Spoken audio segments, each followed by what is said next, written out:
Selamat bertemu kembali di channel pelayanan ini. Hari ini kita akan belajar suatu pelajaran yang penting dari jemaat mula-mula, bagaimana mereka hidup, bagaimana mereka bertumbuh begitu pesat, begitu meledak kemana-mana, sehingga sampai pada saat ini gereja tumbuh dan berkembang ada di seluruh muka bumi. Kita akan belajar dari Kisah Para Rasul pasal 2 ayat 41 sampai 47 tentang cara hidup jemaat mula-mula. Saya bacakan untuk kita Kisah Para Rasul 2 41 sampai 47. Orang-orang yang menerima perkataannya itu memberi diri dibaptis, dan pada hari itu jumlah mereka bertambah kira-kira 3.000 jiwa. Mereka bertekun dalam pengajaran rasul-rasul dan dalam persekutuan. Dan mereka selalu berkumpul untuk memecahkan roti dan berdoa. Maka ketakutanlah mereka semua. Sedang rasul-rasul itu mengadakan banyak mujizat dan tanda. Dan semua orang yang telah menjadi percaya tetap bersatu. Dan segala kepunyaan mereka adalah kepunyaan bersama. Dan selalu ada dari mereka yang menjual harta miliknya, lalu membagi-bagikannya kepada semua orang sesuai dengan keperluan masing-masing. Dengan bertekun dan dengan sehati mereka berkumpul tiap-tiap hari dalam bait Allah. Mereka memecahkan roti di rumah masing-masing secara bergilir, dan makan bersama-sama dengan gembira dan dengan tulus hati, sambil memuji Allah. Dan mereka disukai semua orang. Dan tiap-tiap hari Tuhan menambah jumlah mereka dengan orang yang diselamatkan. Saudara-saudara terkasih, di era pandemi corona saat ini sudah mulai berlaku suatu tatanan hidup yang baru, yang lebih ketat di dalam hal higienis, juga anjuran untuk lebih baik di rumah saja. Dan kalau kemana-mana wajib memakai masker, membawa hand sanitizer dan sebagainya. Dan terkenal dengan slogan baru New Normal dengan protokol yang ketat, termasuk di kampung-kampung. Nah, kampung saya juga menerapkan hal yang demikian ya, termasuk harus pakai masker. Nah, kalau kita renungkan berarti ada yang abnormal, di mana yang dulunya dianggap itu sebagai sesuatu yang normal. Seperti biasa di keramaian di mall, pasar, terbiasa di lingkungan yang padat, ya, meskipun itu kesannya saking padatnya seperti kandang ayam. Sehingga pada saat yang satu sakit, maka semuanya kena, semuanya sakit juga. Nah, tentu ada kondisi di mana normal dalam artian yang genuine, normal yang sejati, normal yang seperti Alkitab maksud dan gambarkan, bukan normal yang abnormal dari semua kebiasaan yang hanya formalitas, yang bukan datang dari hati, yang sudah diubahkan. Nah, contohnya dengan era digital, seharusnya pekabaran Injil menjadi lebih cepat, lebih gencar, dan lebih menjangkau ke segala lapisan masyarakat, karena bisa melalui sosial media, tentu lebih efektif dan lebih cepat. Coba kita bayangkan jika seluruh jemaat dari seluruh gereja yang ada di Indonesia, saya katakan, kalau seluruh jemaat itu digerakkan, didorong untuk mengerjakan pekabaran Injil dan pemuridan, maka bisa dibayangkan bagaimana begitu pesatnya pertumbuhan kekristenan di Indonesia. Dan kalau mereka diperlengkapi dengan sungguh-sungguh, dengan suatu goal atau suatu tujuan untuk menjangkau jiwa-jiwa kemana saja, maka itu akan menjadi lebih dahsyat lagi. Nah, ada kesamaan di dalam hal ibadah di saat pandemi corona ini. Nah, kalau jemaat mula-mula dulu beribadahnya dari rumah ke rumah, maka slogannya saat ini di masa pandemi corona ini, lebih baik di rumah saja. Perbedaannya antara dimana kalau kita bicara pada masa lalu, perbedaannya dulu milik bersama dipakai bersama. pada jemaat mula-mula. Bahkan kalau nanti kita akan belajar lebih mendalam lagi, tanpa seremonial yang bertele-tele seperti melalui proses pencucian, pembasuhan, dan sebagainya. Nah, kalau sekarang, justru kita akan khawatir kalau itu dipakai bersama. Mesti harus disemprot dulu dengan sanitizer dan sebagainya. Dan sebisa mungkin jangan ada orang lain yang menyentuh barang milik kita. Mari kita lihat apa yang masih relevan pada zaman jemaat mula-mula dengan di zaman sekarang ini. Sekarang ini semua aktivitas harus ikut protokol yang sangat ketat berkaitan dengan COVID-19. Sebelum dan setelah adanya pandemi corona, apakah saling peduli ataukah justru jalan sendiri-sendiri? Apakah tumbuh bersama ataukah cuek, masa bodoh, masing-masing mengurus dirinya sendiri? Mari kita melihat dan belajar dari kehidupan jemaat mula-mula. Kita lihat di bagian awal tadi bahwa pertumbuhannya sangat pesat. Pertumbuhan jemaat mula-mula ini sangat pesat. Apa yang menyebabkan kekristenan mula-mula bisa tumbuh pesat di mana-mana? Bisa meledak, bisa merembes, bisa masuk ke segala bangsa dan benua sampai saat ini. Ya, tentu kita sepakat dan kita tahu bahwa semua itu adalah pekerjaan Roh Kudus. Tetapi bagaimana caranya yang beragam dan yang mungkin bisa kita terapkan pada saat ini? Mari kita melihat penjelasan yang ada di dalam Alkitab.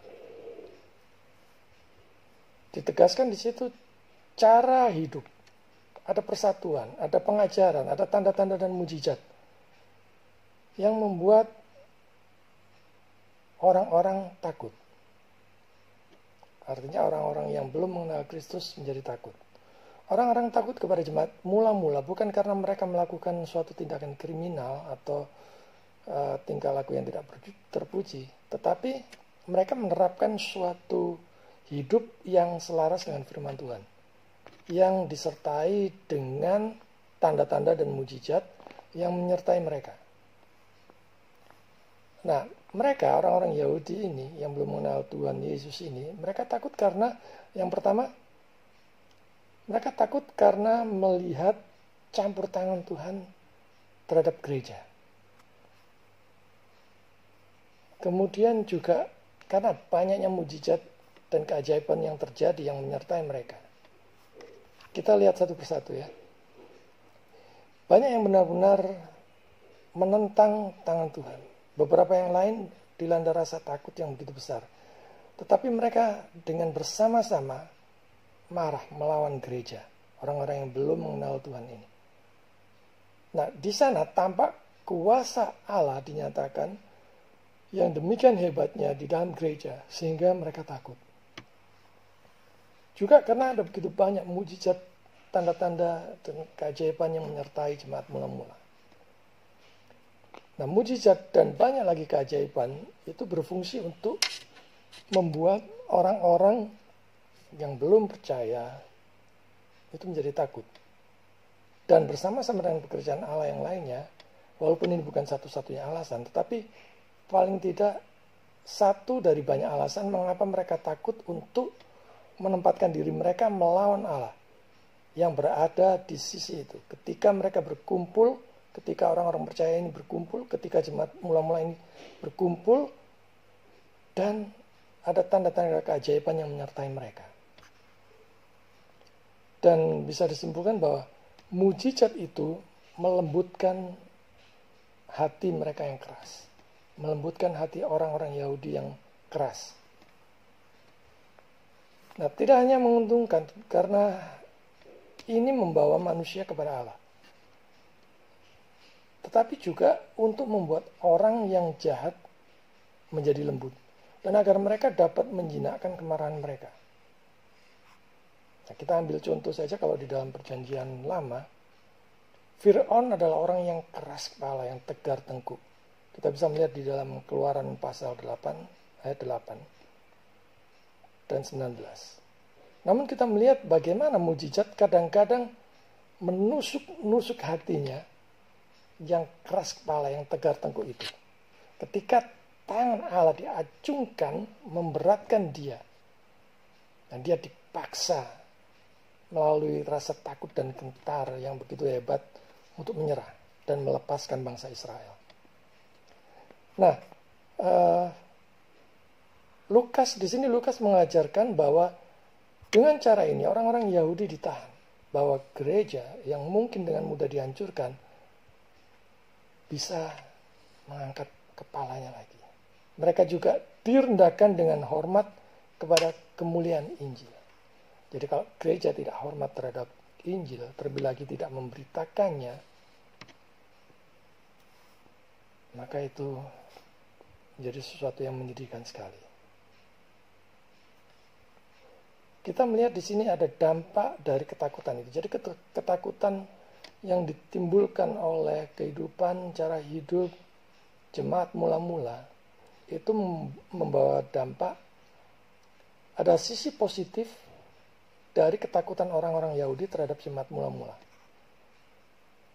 Yang pertama, ketakutan mereka ikut memelihara keberadaan gereja, keberlangsungan gereja sampai pada saat ini. Apa yang dipertunjukkan dan menjadi pandangan gereja pada saat itu sedemikian rupa, sehingga membuat orang lain yang tidak menyetujui pengajaran mereka menjadi takut. Dan itu dilakukan untuk memelihara dan memajukan gereja. Gereja menjadi terpelihara sampai saat ini. Dan mereka tidak berani menghalangi pekerjaan Tuhan. Kita beri contoh, cobalah kita ikat tangan dan kaki mereka, seolah-olah yang menyebabkan manusia itu berdiri di dalam keraguan. Maka akibatnya mereka tidak akan berani lagi menghalang-halangi pekerjaan Tuhan. Jadi pada saat tangan Tuhan diacungkan, kebenaran Tuhan dinyatakan, keadilan Tuhan dinyatakan di dalam perkumpulan jemaat mula-mula itu, maka itu akan berdampak pada ketakutan di antara orang-orang Yahudi pada saat itu, atau orang-orang yang belum mengenal Tuhan. Nah, kalau saat ini ada di antara saudara-saudara yang menghalang-halangi pekerjaan Tuhan, baik itu dengan sengaja maupun tidak sengaja, maupun karena hasutan orang, maka bertobatlah. Dukunglah pekerjaan Tuhan dengan apa yang ada pada diri saudara, baik itu waktu, tenaga, pikiran, dana, dan sebagainya. Dan pakai itu untuk memuliakan Tuhan. Kalau kita renungkan bahwa tidak ada ketakutan seperti membawa manusia pada ketaatan terhadap Tuhan, terhadap Kristus. Dan mereka yang mengabaikan Injil karena mungkin kepedulian dan sangat terikatnya mereka terhadap dunia ini, terhadap urusan-urusan dunia ini, sehingga mereka tidak dapat sepenuhnya menyatukan diri mereka dengan Kristus, dengan Tuhan. Nah, berikutnya kita melihat tadi di awal-awal mereka bertumbuh dengan luar biasa. Kita sepakat ini adalah pekerjaan Roh Kudus. Dan mereka memberi diri dibaptis. Ini juga dorongan pekerjaan Roh Kudus. Renungan, apakah gereja saudara lebih banyak mendapatkan jemaat baru dari gereja lain, ataukah dari aktif menjangkau, memberitakan Injil dan memberikan, baik itu hamba Tuhan, majelis, penatua, diaken, dan jemaat-jemaat yang sudah diperlengkapi. Artinya apakah pertumbuhan itu palsu ataukah yang alami? Pertumbuhan itu semu ataukah yang memang karena hasil mengerjakan amanat agung? Nah, dikatakan firman Tuhan di situ, hari itu jumlah mereka bertambah kira-kira 3.000, suatu pertumbuhan yang luar biasa untuk jumlah saat itu. Nah, siapa yang memberi pertumbuhan? Bukan hebatnya pendeta, bukan hebatnya penginjil, bukan hebatnya majelis, penatua, siapapun yang bekerja. Tapi Allah sendiri yang memberikan pertumbuhan. Nah, sekarang kita bisa belajar, bisa menganalisa dan bisa mengaplikasikannya. Bagaimana cara mereka bisa bertumbuh sedemikian pesat, sedemikian hebat. Memang tidak ada suatu cara yang paling top ya, paling top chair, paling ampuh, paling efektif di dalam pertumbuhan gereja.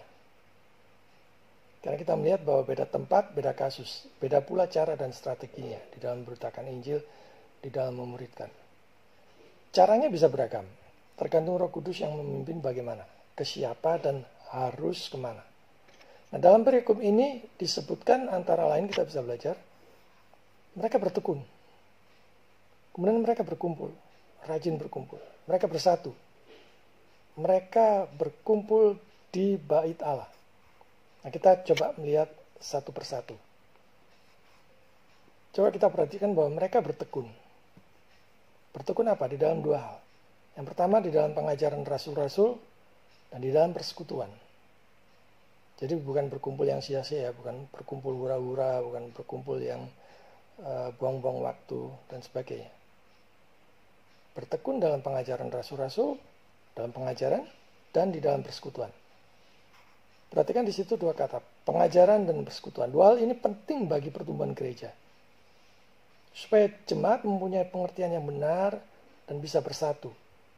Untuk bersama-sama mengerjakan tugas dan tanggung jawab, mengerjakan amanat agung, dan bersama-sama menghadapi para penyesat dan guru-guru palsu. Jadi dalam pengajaran tentu penting sekali adanya pemahaman Alkitab, seminar-seminar dan sebagainya untuk memperlengkapi jemaat. Mereka selalu berkumpul. Coba, untuk apa mereka berkumpul? Untuk dua hal. Yang pertama, memecahkan roti dan berdoa. Ya, kita bersyukur ada banyak gereja mayoritas melakukan ini ya, khususnya dalam hal berdoa. Ada doa fajar, ada doa malam, ada mungkin di gereja yang lain, denominasi lain ada doa dan puasa dan sebagainya. Nah, mereka memecahkan roti di rumah masing-masing secara bergilir dan makan bersama-sama dengan gembira dan dengan tulus hati sambil memuji Allah. Nah, kita coba perhatikan pada saat ini. Lebih banyak gereja, lebih banyak kumpul-kumpul di dalam. Mungkin hanya beberapa gereja saja yang disebut tradisional yang masih mengadakan kumpul-kumpul di rumah secara bergilir. Ibadah keluarga, ya, secara berkeliling, makan bersama setelah ibadah bergilir, mereka makan bersama. Dan gereja yang seperti ini umumnya dianggap gereja yang kuno. Dan bersyukur di saat pandemi corona ini, ibadah di rumah-rumah justru kembali muncul. Justru kembali semarak. Baik itu secara tatap muka, ada yang memimpin di rumah-rumah maupun lewat rumah melalui ibadah online, melalui live streaming dan sebagainya. Nah, berikutnya yang penting adalah mereka bersatu. Persatuan itu yang membuat mereka kuat. Nah, mereka bersatu dalam hal apa? Paling tidak ada beberapa hal yang akan kita bahas. Ada dua hal. Mereka bersatu di dalam hal ekonomi. Ya. Memiliki semua hal yang sama dan semua orang mengatur diri sendiri untuk hal yang sama. Ya. Ada kesatuan ekonomi di antara jemaat mula-mula. Yang kedua ada bersatu di dalam hal prinsip, yaitu dengan dasar kasih dan bersatu hati. Kesatuan hati sangat penting di dalam hal pelayanan maupun di dalam bergereja. Coba mari kita bahas satu persatu. Di dalam hal ekonomi. Di situ dikatakan bahwa menariknya bahwa segala kepunyaan mereka adalah kepunyaan bersama.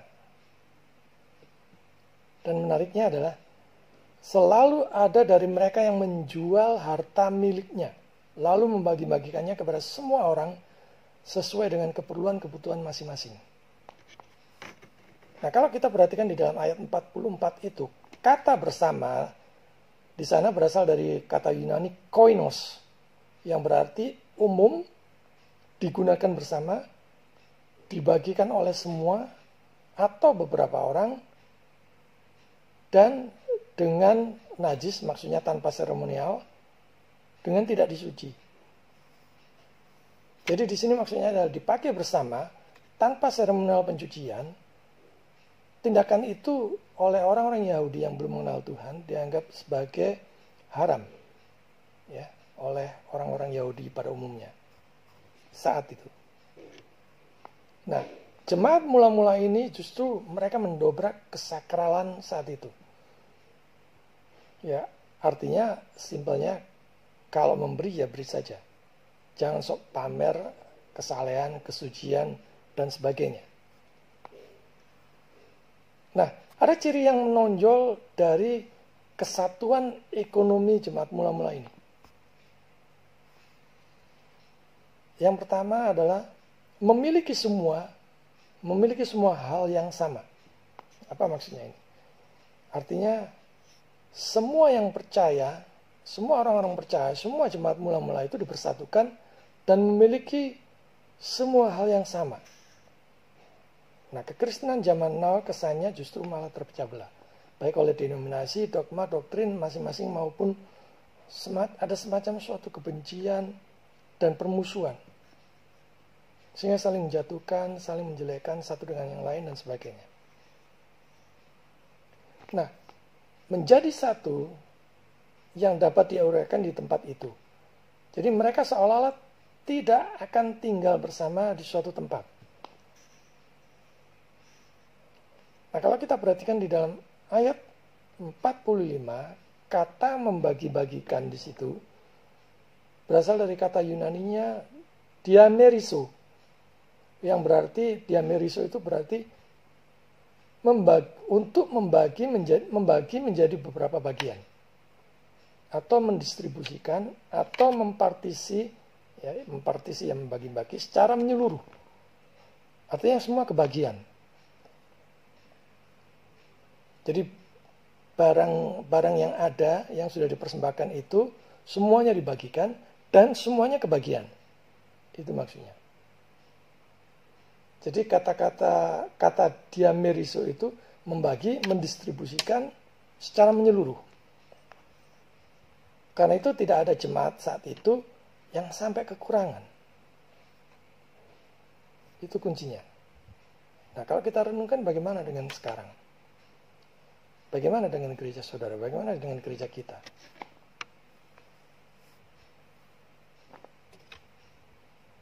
Coba kalau kita renungkan, bagaimana mereka bisa mengerti suatu khotbah, pengajaran yang muluk-muluk atau yang rohani sekalipun, kalau mereka masih memikirkan perut yang lapar dan hidup yang kekurangan.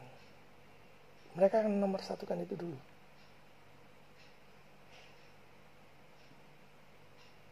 Mungkin mereka akan berpikir ataupun merasa yang lain diberkati, aku kok tidak. Padahal yang berkelebihan bisa menjadi saluran berkat, bisa dipakai Tuhan menjadi saluran berkat bagi mereka yang kekurangan. Nah, berikutnya adalah semua orang mengatur diri sendiri untuk hal yang sama. Jadi semua orang mengatur diri mereka sendiri dengan keras terhadap suatu hal yang sama.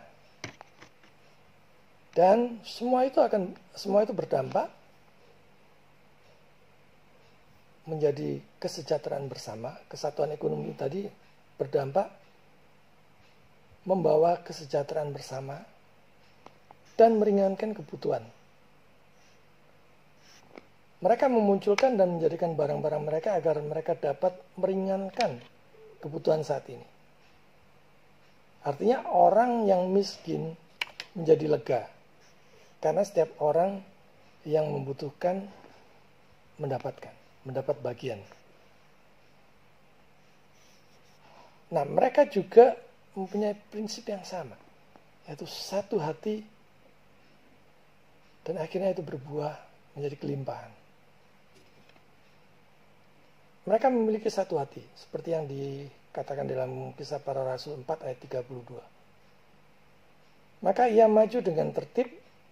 Kapan? Saat ia mulai dengan pikiran mereka. Setelah itu kelimpahan mereka menjadi buah dari kesatuan hati itu. Kesatuan hati berbuahkan kelimpahan terhadap kelompok mereka. Nah, prinsip yang berikutnya adalah prinsip dasar kasih. Mereka bergabung bersama dalam suatu kasih persaudaraan di antara mereka sendiri, dan mereka memang menyatakan hal yang sama. Karena orang kaya memang menjual barang-barang mereka agar mereka dapat membantu orang-orang yang miskin. Dan ini adalah contoh kasih saling mengasihi yang luar biasa. Dan kita harus meringankan kemiskinan saudara-saudara kita dengan kelimpahan kita, bahkan dengan apa yang ada pada diri kita. Artinya menolong itu bukan harus menunggu nanti kita kaya dulu baru menolong dan sebagainya. Apa yang bisa kita lakukan, apa yang bisa kita berikan, ya kita berikan. Kita bantu.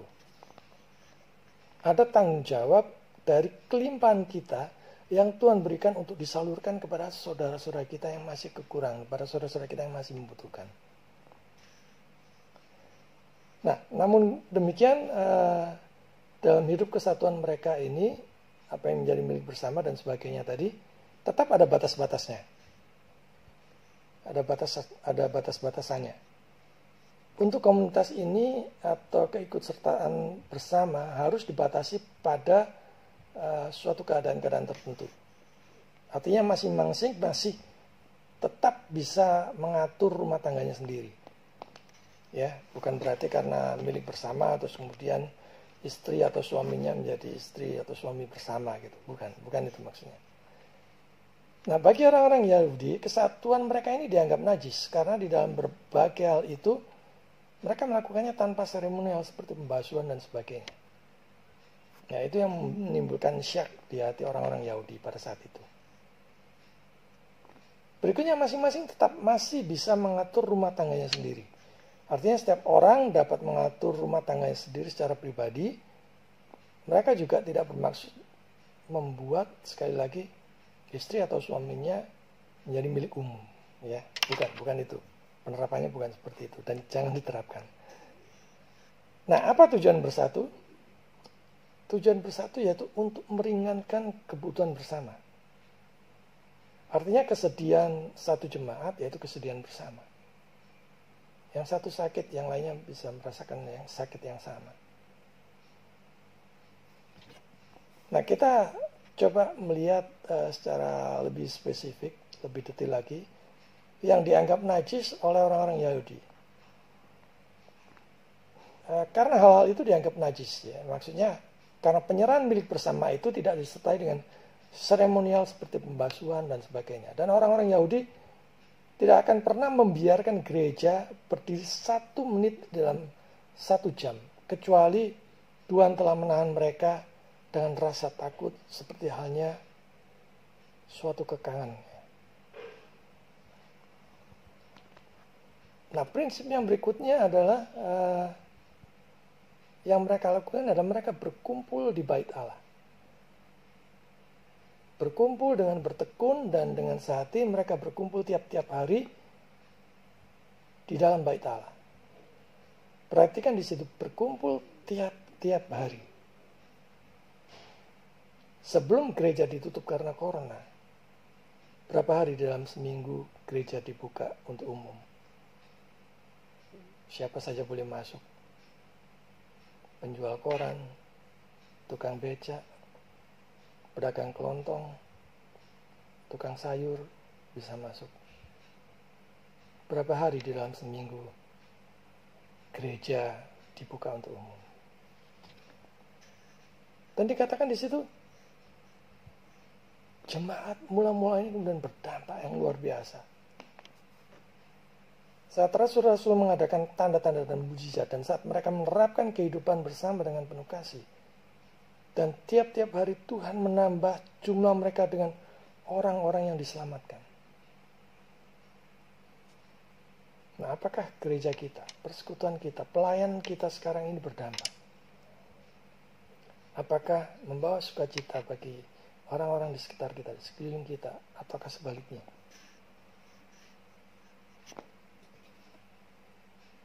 Tuhan tentu mempunyai maksud atas peristiwa corona ini. Maksud Tuhan tentu agar ia makin dipermuliakan. Gereja tetap beribadah kepada Dia dimanapun, dan agar satu dengan yang lainnya menjadi makin peduli.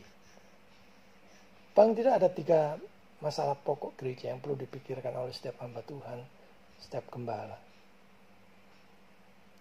Yaitu masalah ekonomi, keuangan, finansial. Yang kedua, masalah kesehatan. Yang ketiga, masalah pertumbuhan jemaat. Dan itu yang mesti harus dipikirkan. Bagaimana supaya gereja bisa mandiri di dalam hal ekonomi, jemaatnya tetap sehat, khususnya di era pandemi seperti ini. Namun juga tetap bisa bertumbuh. Cara hidup gereja mula-mula dengan kebersamaannya pada saat ini sudah sangat langka. Seiring dengan gaya hidup di era milenial yang cenderung selfish, hanya memikirkan diri sendiri, berpusat pada diri sendiri, egosentris. Gereja besar yang mampu itu seharusnya peduli dengan gereja yang kecil, tanpa memandang denominasi. Tapi semata-mata karena kasih di dalam Kristus itu memang harus dinyatakan. Iman tanpa perbuatan adalah mati. Nah, sementara pelayan hamba Tuhannya di dalam mengejar pertumbuhan jemaat, hendaknya juga meninggalkan cara-cara yang kotor. Khususnya di era sosial media saat ini. Jangan menebarkan hoax misalnya. Jangan pansos. Ya. Wah, tahu di sana ada hamba Tuhan yang sudah ngetop, saya akan kritik dia habis-habisan. Saya akan mencari, mengkorek tentang dia supaya dia juga ikut pamornya naik.